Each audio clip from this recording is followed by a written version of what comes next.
മന്ത്രി ഓഫീസ് നവീകരിക്കണം എന്നുള്ള പേരിൽ വ്യാജ വാർത്ത പ്രസിദ്ധീകരിച്ച മാതൃഭൂമിക്കും ദീപികയ്ക്കുമെതിരെ രൂക്ഷ വിമർശനവുമായി മന്ത്രി റോഷി അഗസ്റ്റിൻ രംഗത്ത് വന്നിരിക്കുകയാണ്.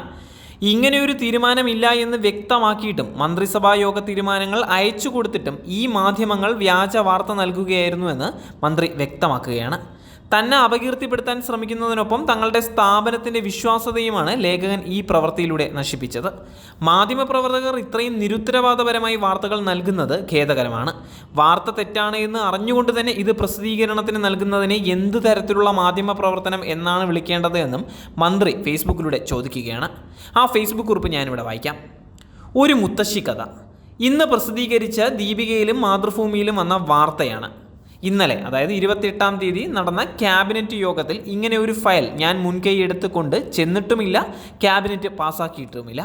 ദീപികയുടെ തിരുവനന്തപുരം ലേഖകൻ പേരൊഴിവാക്കുകയാണ്.